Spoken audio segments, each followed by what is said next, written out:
If you've seen part 1, then you know how this goes. You've got S through to KOTH tiers. Last time we did KOTOR 1, this time we're doing KOTOR 2.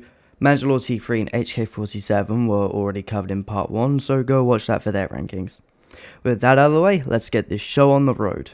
There are plenty of video essays on this website that deconstruct and analyze Kreia. I'd highly recommend these videos by Ansul Matul, as I think their two different perspectives are as equally valid as they are interesting. But to try and briefly give my thoughts on this character, given that giving my opinions is the whole point of these videos, Kreia to me embodies the core beats of KOTOR 2. In fact, given KOTOR 2's contrast to the original, Kreia does serve as the mouthpiece to the deconstruction of Star Wars that the game presents. You are allowed to see that as Preachy, the lead writer for this game, is not exactly a flawless man.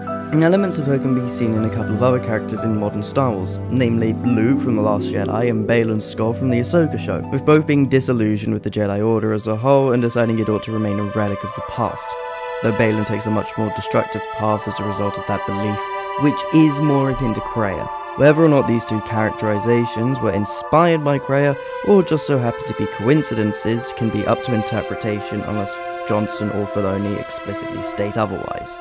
Either way, without turning this segment into a video essay of its own, trust me, I have a full video about KOTOR's relevance to modern Star Wars planned for the future. Kreia is an important character who plays her role in the deconstructive narrative of the game extremely well, and it's hard for me not to appreciate a character, especially with the level of voice acting quality that you get for her. I could say a lot of things about Atton, both negative, positive, and downright childish, but for time's sake I'll try and make this briefer than the previous bit. So Atton's story is interesting to me, but I feel like it misses a few key story beats that could have been further expanded on, though I imagine this is the result of the final product of KOTOR 2 being absolutely gutted content-wise. The restored mod does help Atton's story, in fact it helps everyone's stories a bit. The canonicity of it is debatable, and even then the mod doesn't fully restore all lost content. So... Right, now, back to Atton. I do genuinely believe Atton's background and story is interesting, although the whole killing the Jedi that showed him the Force out of love thing isn't good writing, as it tries too hard to make him sympathetic. And Atton is sympathetic, but that one detail pushes the line from, wow, I feel bad for him and see why he is the way he is now, to, Lamau, this guy is fucking cringe. Though, albeit, for a game, Atton is genuinely quite fun to have around, and his personality helps contrast Kreia really well. Which, trust me, it's needed, because otherwise this game would be way worse if there was never any contrast to Kreia. So thank you, Atton. Something else about Atton I didn't mention is... Wait, we're on Bao-Dur now? I've got Jag Diddley Scott written from the Disney synopsis of what the mass shadow generator is. Alright, no problem, I can improvise. Okay, that is being a bit harsh on Bao-Dur, as out of everything that not even the restored content mod team were able to do, Bao-Dur is not given nearly as much screen time as he deserves. Who he is, his relationship to the player, and what he's doing when you meet him are, and I cannot stress this enough, massively important to not only the game's narrative and background, but also that of KOTOR 1 and even SWTOR, a game which happens 300 years after this one. I said last time that Juhani and Jolie Bindo didn't get enough screen time despite their interesting stories. Well, at least we kind of get to hear those stories, even if they aren't explored for any gameplay or main plot elements after they become companions. But holy fuck, saying Bao-Dur somehow got the shorter end of the same short stick is a massive understatement. Now, I really do like Bao-Dur. The interactions you get with him are genuinely interesting, and you can really tell he's a man who regrets his actions and is willing to do whatever he can to atone for his sins in the Mandalorian Wars. Also, his remote is a brave little droid, so at least he's not lost everything to the game's cut content. A tier purely because what we have left of Bao-Dur's original content is genuinely brilliant. I get a lot of feeling people don't actually like Brianna. Hell, I know someone who downright hates her. I, however, don't really have much of a major opinion on Brianna, though I will give her endgame character arc when she finally reveals her name to the player and standing her ground against her sisters, big props. Most of Brianna's development only occurs in dialogue with her on the Ebon Hawk, and very little in the main game provides her with much to say. In fact, she tends to focus mainly on Atris and the player's relationship. However you choose to view that relationship and Atris' choice of telling Brianna specifically to become your companion can be up to interpretation. and I tend to lean back and forth on whether said relationship is romantic or platonic. But despite Brianna's development only happening in pure dialogue scenes, the screen time she gets in the game's final act really gives her a chance to shine. I hope your thoughts in this matter are clear. In saving her, you may destroy yourself, and do not mate with her. Whatever you may feel, whatever urges consume you, do not let them control you. Such a union would breed difficulties. We shall see. Oh, fine, I'll get on with the banking. So, Thesis.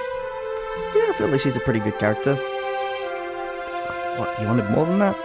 Okay, I'll do this properly. Okay, Thesis, in my opinion, is a slightly better version of Brianna. Regardless of how you view the relationship the Exile can have with any one of their companions, there's a pretty strong argument to be made that Thesis is in love with the Exile regardless of their gender. There are 3 scenes in Thesis' stories we see in-game that stick out to me personally. The main one being her introduction to the Exile. When I first played KOTOR 2, I wasn't familiar with Thesis' character. I knew she was in the game and that she was a Miraluka, but I knew nothing of her character or story. When she introduces herself to the Exile, I immediately wanted to know more about her. And luckily, her story isn't all that gutted by the cut content, and I remember finding myself really emotionally invested in her story. Unfortunately, Thesis does have her flaws, specifically with her dialogue. And one of the other key scenes that sticks out to me, which is one a lot of people consider to be emotion porn, whether intentional or not, a lot of Thesis' dialogue was uncomfortable to sit through at points, and this emotion porn scene still felt out of the blue given her character progression up until this point. So I imagine she wasn't even immune to the cut content of the game. No, I do not like you. Look, I know I've gone on and on about cut content really gutting a lot of characters in this game, but Goto has nothing that makes me interested in it. There's an interesting premise behind the character, but there really is just no meat to the character if you ask me. And I sometimes forget he's even in the game. I'm sorry Goto, but you've got the privilege of being the first one to go in the cough tier. Mira is a character in the middle ground for me. Like all other companions featured in the game, she's got an interesting backstory, though luckily the important parts of her character arc managed to remain fully intact by the looks of things. I definitely wouldn't say I find Mira uninteresting. In fact, her more cheery personality is very much appreciated when you consider the generally dark tone of the game and tragedy surrounding everyone in it, including her. Her story feels like a very said and done thing to me, and she doesn't have any major moments or qualities that make her stand out overall. Now, originally when I was writing this script for this video, I found a ranked list of the KOTOR 2 companions on GameRant. Now, I could make a valid critique of Hanha. I dislike the way the article portrayed him so much, I'm putting in an A tier just to be spiteful. So, Mikhail's the inverse of Brianna, given without any content restoration mods, Mikhail is exclusive to the female Exile. I know I'm probably repeating something everyone who's played a female Exile has said, but Mikhail is a precious being. I really can't help but like this guy. His backstory, while not as interesting or in-depth as many of the other companions in-game, hell, even though he's functionally Brianna's counterpart, he perhaps doesn't have as deep as a character as she does. But he's just so goddamn lovable. Hey everyone, I just want to put this at the end of the video to just give an update and also pad out the ending so the algorithm's fed a bit better.